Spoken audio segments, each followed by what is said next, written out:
अस्सलाम वालेकुम। आज मैं आप लोगों को सिखाऊंगा कि हम कैलकुलेटर की मदद से दो मैट्रिसेस को किस तरह से मल्टीप्लाई कर सकते हैं, यानी कि how to multiply two matrices in a calculator.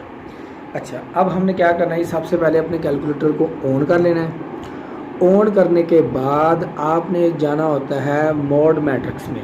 तरीकाकार ही होता है, सबसे पहले आपने मोड पर क्लिक करना है। इसके बाद आपके पास कुछ इस तरह का इंटरफेस होगा। यहाँ पर आपने देखना है जी मैट्रिक्स कहाँ पर लिखा हुआ है। नंबर 6 पर देखा तो आपके पास मैट्रिक्स लिखा हुआ है। फिर आपने अपने कैलकुलेटर से यहाँ पर नंबर 6 वाला बटन प्रेस कर देना। इसके बाद आपके पास कुछ इस तरह का इंटरफेस होगा। नंबर 1 पर आपके पास मैट्रिक्स ए होगा, 2 पर बी होगा, 3 पर सी होगा। तो यहाँ से आपने क्या करना है जी, 1 पर क्लिक कर देना है। जैसे ही आप 1 पर क्लिक करोगे तो आपके पास कुछ इस तरह के ऑर्डर शो होंगे। तो आपने देखना है जी आपके पास कितने ऑर्डर का मैट्रिक्स गिवन है। हमारे पास दोनों के दोनों क्या है जी, 3/3 के हैं, यानी कि इसका भी ऑर्डर 3/3, इसका भी ऑर्डर आपके पास क्या जी 3/3 है। तो पहले नंबर पर हमने क्या करना है जी, ए लिखना है, उसके बाद हमने बी लिखना है जी। पहले को ए मान लेते हैं और दूसरे को हम क्या मान लेते हैं जी, बी मान लेते हैं। तो 3/3 है। अब यहाँ नंबर 1 पर आपको नज़र आ रहा है, यहाँ पर आपके पास क्या जी 3/3 है। यहाँ से आपने 1 को प्रेस कर देना है। जैसे ही आप 1 पर क्लिक करते हैं तो आपके पास कुछ इस तरह का एम्प्टी मैट्रिक्स शो हो जाता है। इसके बाद आपने इसकी लिखनी होती है जी वैल्यूज़। वैल्यूज़ लिखने का तरीकाकार मैंने पिछली वीडियो में आपको बताया था कि आपने जब भी कोई एंट्री लिखनी है आपने इक्वल का बटन साथ में क्लिक करना है। तो 1 लिखते हैं जी। यहाँ से आपके पास क्या आ जाएगा जी, नंबर 1 पहले नंबर पर है जी 1 लिख दिया। 1 लिखते ही आपने इक्वल का बटन पर क्लिक कर देना है। फिर आपने लिखना है जी 3 इक्वल, फिर आपने लिखना है जी 4, फिर इक्वल, फिर आपने लिखना है जी 5 equal, 6 equal, 7 equal, 8 equal, 2 equal, 3 equal. सारी की सारी हमने एंट्री क्या की है जी, लिख ली है। इसके बाद आपने क्या करना होता है जी, आपने मैट्रिक्स को ऑन करना होता है, यानी कि ये वाला बटन आपने प्रेस करना होता है जी। ले जी हमने ऑन कर लिया।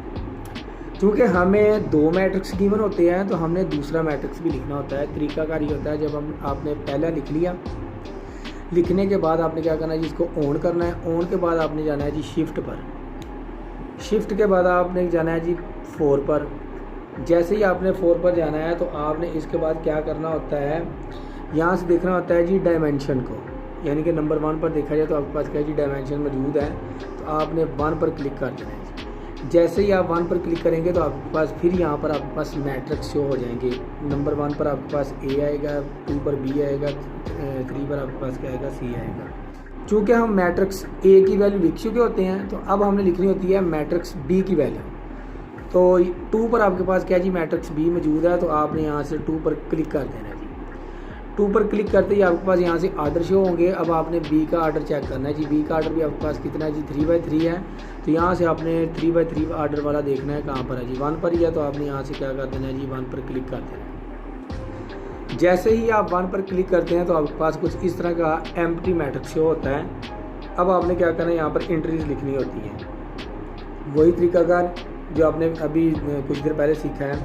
आपने यहाँ पर लिखना है जी 2 इक्वल का बटन, फिर आपने लिखना है जी 4 इक्वल का बटन, फिर आपने लिखना है जी 6 इक्वल का बटन, 4 इक्वल का बटन, फिर आपने लिखना है जी 2 इक्वल का बटन, 3 इक्वल का बटन, 2 इक्वल का बटन, 5 इक्वल, 7 इक्वल।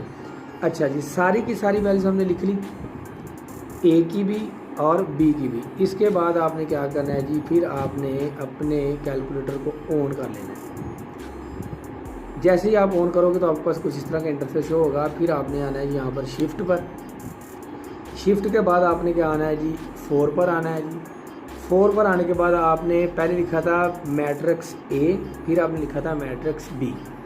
अब आपने देखना है जी ए कहाँ पर है जी। अगर यहाँ पर देखा जाए तो हमारे पास क्या है जी 3 पर ए नज़र आ रहा है।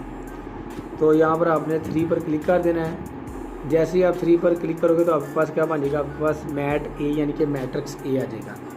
चूँकि इन दोनों को मल्टीप्लाई करना होता है, यहाँ से आपने क्या करना है जी, मल्टीप्लिकेशन का जो साइन है उस पर क्लिक कर देना। मल्टीप्लिकेशन का साइन आ गया। फिर आपने मैट्रिक्स बी भी लिखना होता है। आपने जाना है जी शिफ्ट पर, फिर आपने आना है जी 4 पर। 4 पर आने के बाद आपके पास फिर कुछ इस तरह का इंटरफेस शो होगा। चूँकि हम मैट्रिक्स ए लिख चुके हैं, अब हमने लिखना होता है मैट्रिक्स बी। अब यहाँ से आपने देखना है जी मैट्रिक्स बी आपको कहाँ पर नज़र आ रहा है जी, नंबर 4 पर आपको नज़र आ रहा होगा। तो यहाँ से आपने क्या करना है जी, आराम से 4 पर क्लिक कर देना है। जैसे ही आप 4 पर क्लिक करते हैं तो आपके पास ये मैट्रिक्स बी आ जाता है। तो देखो ये आपके पास क्या बन गया, matrix A multiply matrix B आ गया। अब सिंपली आपने क्या करना है जी, इक्वल का बटन प्रेस कर देना है। जैसे आप प्रेस करोगे तो आपके पास आपका आंसर आ जाएगा। पहला है जी आपके पास 22, दूसरा आपके पास है जी 30। अच्छा चेक भी करते हैं जी क्या आपके पास नंबर 1 पर 22 बनता है या नहीं बनता है। तो मल्टीप्लाई करके देखते हैं, अगर तो बन जाए तो फिर ठीक है, अगर ना बने तो इसका मतलब हमारा आंसर क्या है जी, गलत है। इस रो को हमने क्या करना है जी, इस कॉलम से मल्टीप्लाई करना है जी।